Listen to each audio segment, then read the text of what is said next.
Interest rates are high, and buyers and sellers both are sitting on the fence waiting for the interest rates to go a little bit lower. So in today's video, we're going to talk about the top 7 things I think you should be doing in order to thrive in this adjusting market that we're in. And don't sleep on number 6 because it's often really overlooked.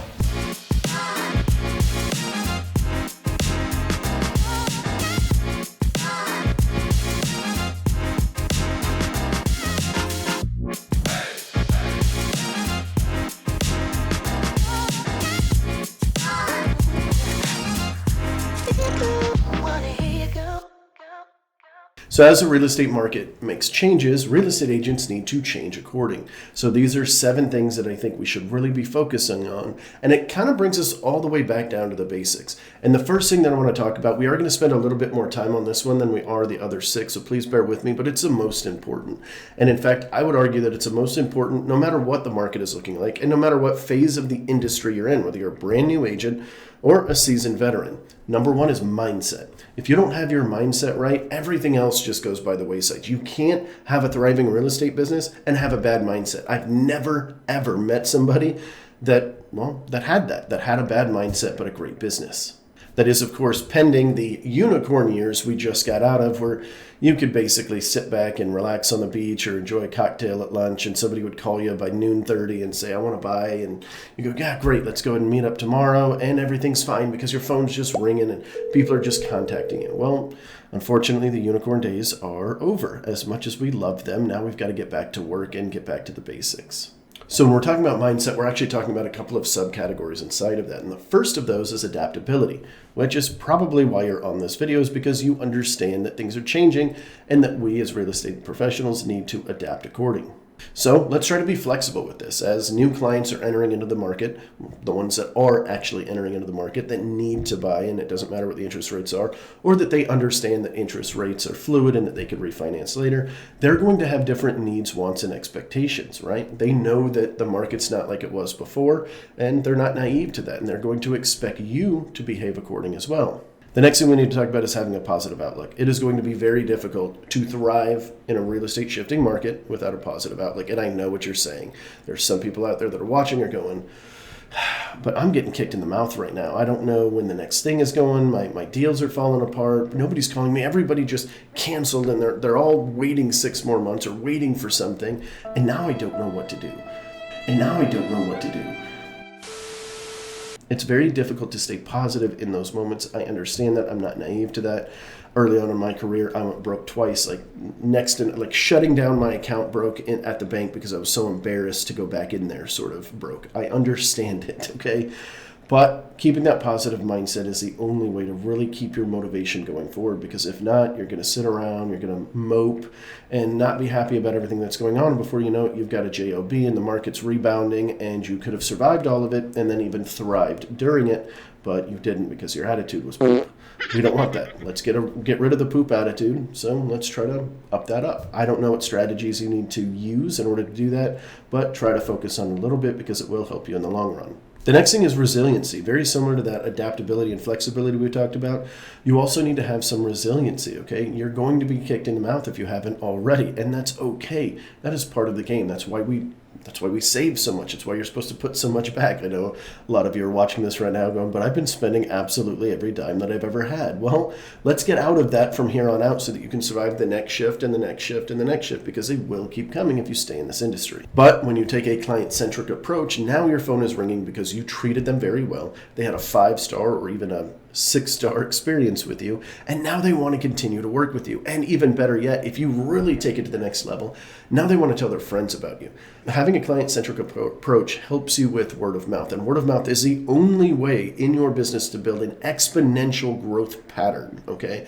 You can't do it any other way. It's literally impossible. This is the only one that can cost you $0, or maybe some stuff that's going on throughout the deal, but very minimal amount of dollars, and that can spread like wildfire. They tell 2 friends, those 2 friends tell 4 friends, and before you know it, your phone is ringing off the hook and you're choosing who you want to work with. And the best part about having a very good client-centered approach is that you're working with people that are just like you because you treated them very well. They were your sphere of influence. They were your friends and family.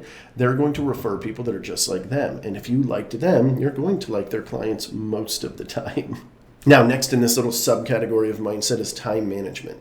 Now, right now, you're going to have to do more work for the same amount of money. That's just a fact. Let's just get that in our heads now. The same thing that you were doing before, you are now going to need to step up to get the same result. 2 years ago, we had agents on our team sending out 300 mailers and getting a client from it. Rinse and repeat, 300, 300, new client, new listing, right? Now it's 1,500 or 2,000. The amount of effort you're going to have to do changes. So then you need to prioritize your time a little bit better. So we're going to talk about prospecting and a couple other things here in a little bit. But the time management piece is going to wrap it all together because you're going to need to fit more things in the same amount of time. And you've probably been wasting a lot of it over the last couple of years if you've been in this market because your phone was ringing, things were fun, you were pop-tarting a little bit, just showing people houses because, things were just moving and you were just trying to get right along. Well, now crunching all of that down and getting hyper-specific about your time is going to be very, very valuable. Now, the last thing I want to talk about when it comes to mindset is your mindfulness or stress management, we'll call it. Especially if you're feeling that little breathing down the back of your neck with finances, and then you're not working as much as far as actually working inside of your business and doing the things that you used to do, showing properties and going on listing appointments. You're not doing as much, you're not feeling as useful. The stress is going to start building up. I don't know what stress management techniques you need. I don't know if you need to go for a run. I don't know if you need to start a meditation practice or do that thing where you look in the mirror and say good things to yourself, what are they called? Affirmations, right? I don't know what you need to do, but I suggest that you put something into your business so that you don't feel that, because you're not going to be at your best when you're stressed. You're going to be in an adaptive state. You're going to be in a state of a little bit of fear. And when we're in a state of fear, we're just not going to work as effectively as we would without it. If I didn't say it already, my name is Andrew. Of course, you can call me Mongo, hence the Mr. Mongo brand that you're seeing right here on YouTube. I do have that for all of the other major social platforms as well. So if you do want to follow me on any of those, we'll put all of our stuff or all of my stuff up on screen.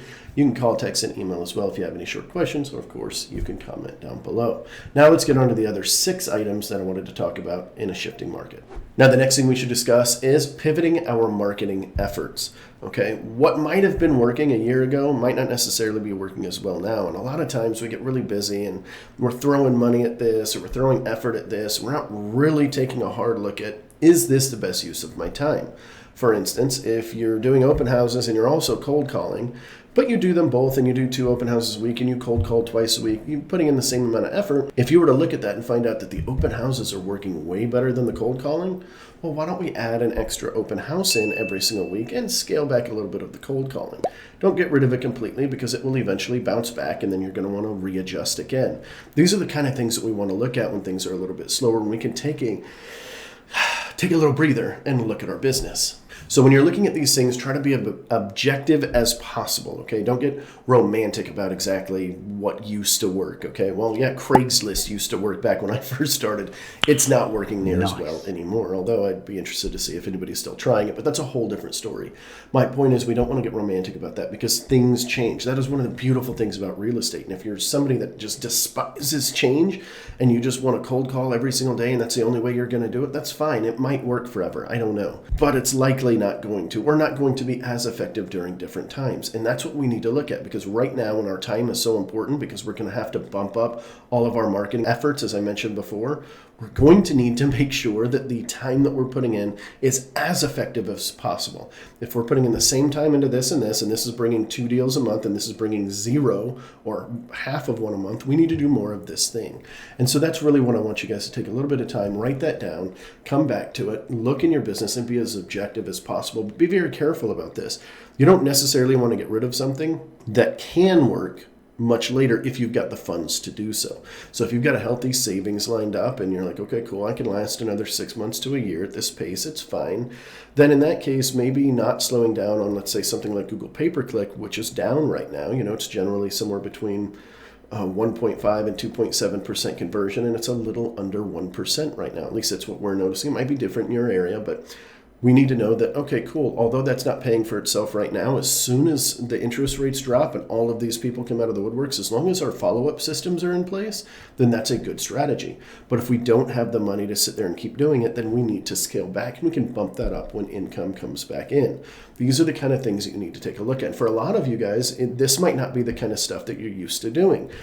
And that's not a knock on anybody. A lot of real estate agents kind of fly by the seat of their pants a little bit, and they just, oh, cool, this is working, and I'm just going to keep doing it until one day they wake up and they're like, oh, it hasn't worked in like a year. I should stop this, right? So now's the time we got to cut out the fat as quickly as possible so that we can focus on the meat and potatoes of our business. Apparently I'm hungry because I'm talking about food a lot. And this is also a really good time to check to make sure your systems are in place where you are contacting all of your leads in your sphere of influence consistently. And we'll talk about a little bit of that here in just a second, but even on like your inbound lead flow and stuff, if you're not contacting them very consistently, you don't have a plan in place for that, and you're just, a lot of agents I notice, they'll call 2 or 3 times, 4, 5, 6 times even, and if they don't get an answer, they hang up or what have you. Or they talk to somebody and that person didn't sound serious, so they just sort of push them off to the side. If you don't have systems to nurture those people, you're going to lose a ridiculous amount of business. So especially if you're buying leads, okay? So just keep that in mind. Keep that in the back of your brain as you're overlooking everything. And on top of that, your sphere of influence should be getting hit regularly. If you have been lacking on that over the last 3 years, I know I have, as I've been trying to transition from, real estate professional to a team leader and then trying to get out of sales. That's where I've been kind of at. I've been ignoring my sphere of influence pretty heavily. So if I needed that income or the team was hurting or something like that, I would need to jump back into that and go, okay, cool. It is going to take some time. It's going to take 6 to 9 months for them to start remembering me again and thinking of me whenever they're out in a restaurant and hear somebody overhear somebody talking about real estate. But it would be a tactic I would need to put in place. And if you don't have that already, I highly suggest that you do. The easiest way to do this, and I've got tons of videos on my channel that you guys can go watch. And if you haven't subscribed already, go ahead, hit that subscribe button, all of that good stuff. But the easiest way to do this is just put it into your CRM for every human being you know that would pick up the phone to contact them every 3 months. And then here's the best part. I know a lot of brokerages teach, hey, who do you know looking to buy, sell, or invest in real estate, Susan? Okay, cool. How's the family? Okay, great. Ask the pivotal question and then talk about forward or the reverse, depending on which coach you're listening to or whatever. Here's what I found worked best for me, and maybe it'll work for you. I just call and see how they're doing. That's it. There's no secret. It's just literally, hey, Susan, just checking in on you. It's been a while. Real estate market's been crazy, and I haven't really been contacting people like I should, so I just wanted to check to see how you're doing. Oh, that's awesome. How's little Susie McHugh doing, or what have you? You guys get the point. Just ask them how they're doing. It's as simple as that. And then ensuring that you maintain contact with anybody that's raised their hand that maybe pushed it off to the side. What we tend to do is go, well, they said they were 6 months out, so I'll contact them in 5 months, and that'll be perfect timing. No, cut whatever they said down by a third, and that's how you should be contacting them. They say 6 months, I'd be contacting them every 1 to 2 months, because what you don't want is for them to see that beautiful property on Zillow right when they're kind of in mode, and then they pick up that phone, and now it's going to a Zillow Flex agent, or they go to a Google pay-per-click, or they go on somebody else's website. Please keep in mind that most prospects are on 7 real estate agent websites before they purchase. So you want to make sure that you are the one that comes to mind whenever they see that property. So even if they see it on somebody else's website, you still pop up in their mind, and they go, I gotta call Mongo. Let's go, right? All right, next up is get back to prospecting. We've lost this art, apparently, last 2 or 3 years. I'm watching mega agencies to prospect like crazy, just completely throw it out the window. And now they're going, what happened to my business? Well, you've stopped doing the thing that got you there. I suggest prospecting 2 to 3 hours every single workday. Every single one. I know you're looking at me like, what do you mean? I got to do it more than once a month? Yes, you got to get back to the basics. Okay. 2 to 3 hours every single day. The same kind of stuff you had to do right when you started in the industry. If you're an experienced agent, that's what you got to do now. And if you're a new agent and you're trying to figure out why it's not working for you, that's probably it. I don't mean to sound harsh, but it probably is. So get back to doing what works. I know we talked about this. We kind of hinted around this subject earlier. Put it in place.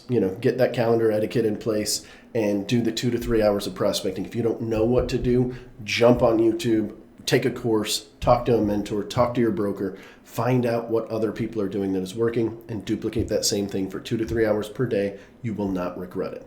What's funny about this subject, and really everything we're talking about today, is all the real estate agents I talk to, whether they're on my team or I'm coaching them or what have you, and I'm not a coach, I'm not selling anything like that, but every single one of them knows exactly what to do, just none of them want to do it. Well, if you want to stay in this industry, you're going to have to start doing it. And if you don't like doing it, my suggestion is start building a team around the things that you don't like doing that do work. But that's enough of that little high horse I was on. Let's go ahead and get back into the rest. All right, number 4 on our list is assess market conditions. You've probably already heard this. If you haven't, if you spend a little bit more time on real estate learning YouTube, you're going to hear it, that we're moving into a professionals market. This is the same kind of market I stepped into when I first started, and so I understand it very well. In a professionals market, people want a professional. They're no longer looking for their second cousin's favorite dog to show them property, to help buy them a house.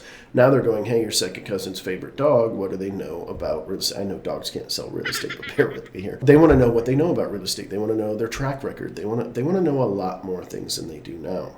So being the professional, and this means being the professional in all aspects, is very important. So knowing what your days on market are, what the inventory looks like. Is it a buyer or seller's market in your area? How many months of inventory there are? How quickly are things moving?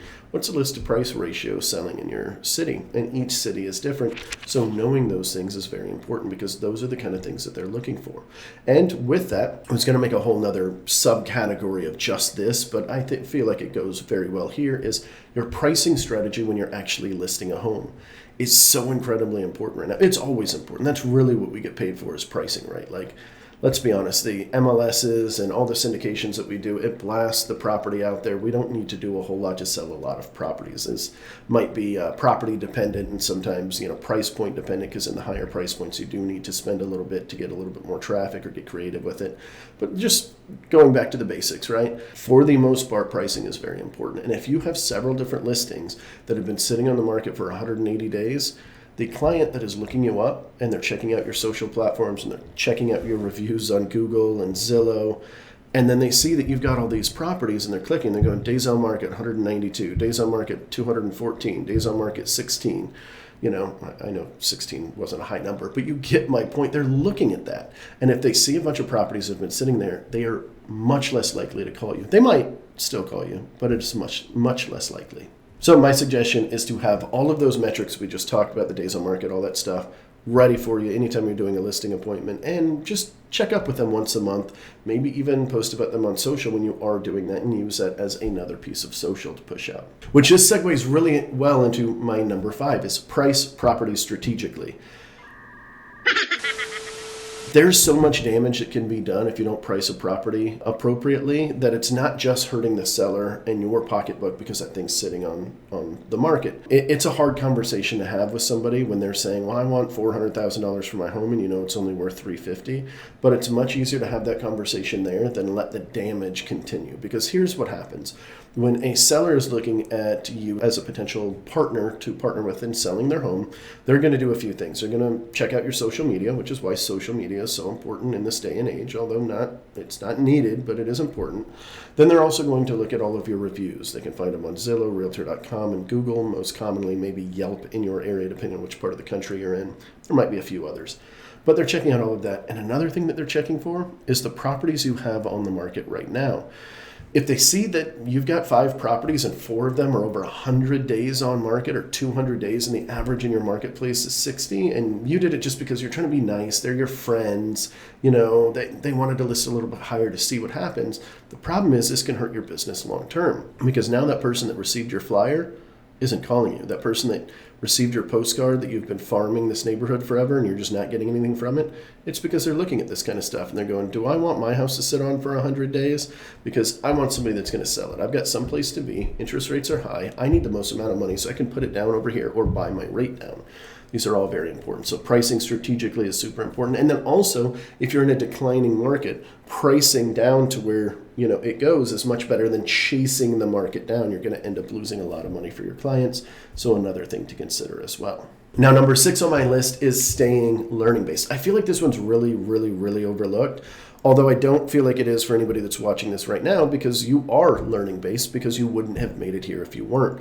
So kudos to you. Awesome job. But continue that. Please don't lose that. If you found this off a fluke, if somebody sent this to you, they shared it to you or something like that, jump back into it, okay? 2 hours per week. That's really all you need. Maybe even 1, but I really suggest 2 hours per week. It could be a podcast, could be a YouTube, which, by the way, we do have a podcast. If you are curious about that, we interview high top level agents, and they're giving away all their secrets. So if you want to find that out, it's Real Estate Agent Lessons with Mongo, REAL with Mongo. I'm not part of Realty. I'm actually part of LPT Realty. That's a different thing. But it could be podcasts. It could be YouTube. It could be a mentor. It could be coaching. But you need another voice. It can't just be you trying to figure it out. It can't just be you at the water cooler trying to figure out what's working for other people who are also not successful at this moment. If other people around you are failing and you're taking advice from them, that's not a good strategy in my personal opinion. Go find out what is working, bring them into your ecosystem, and help them come up as well. That's what I suggest. And number 7 on my list is develop creative solutions. That's what clients are looking for right now, hands down. Like, if they can't find what they're looking for, they're kind of relying on you to find it for them. So let me give you my favorite example. Client comes in, we can't find what they're looking for. They're looking for a 6-bedroom home on the water, or wherever you live. It's just something that's a little bit peculiar is my point. And we can't find it, so we go and hunt for it. And we look in the MLS, we look at public record, we pull all the 6-bedroom homes, and we drop mailers on them that just says, hey, by the way, we've got a buyer. If you're interested, this is exactly what they're looking for. And be very specific with it, okay? This is not it is a prospecting strategy, but that's not really what we're trying to do here. We're actually trying to find a home for our buyer. Put that in your letter. Hey, we're trying to find a home for this guy, or this family. This is what they're looking for. They need a 6-bed, 4-bath on the water. They'd like a patio and a pool if at all possible, and preferably a dock, deep water if possible, but they'll suffice with just no dock if they need to build their own later.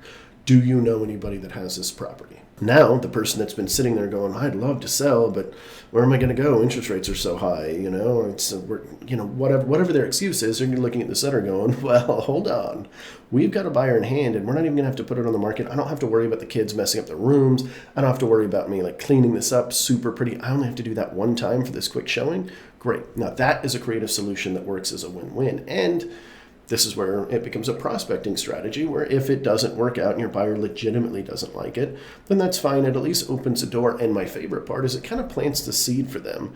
And they got excited. They just got their house cleaned up. They got, they started looking at Zillow at night when they were laying in bed. They found a couple of homes. It seems exciting, right?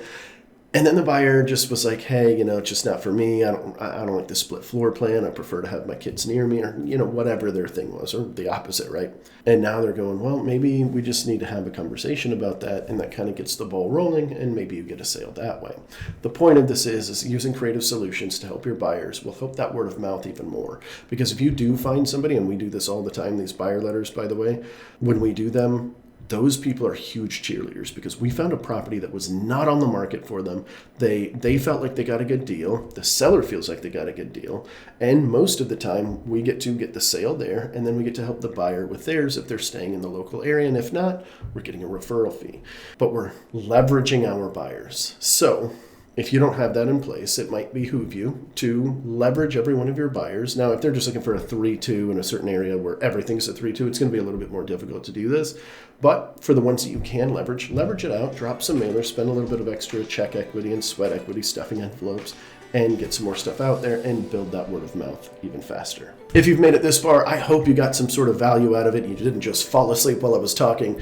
Please hit that like button. It really helps me spread the word a little bit. It's a brand new channel, so it's taking a little bit of time to get up, and I would love your help doing that. So if you got any value, please hit the like button, and I guess I'll see you guys next week.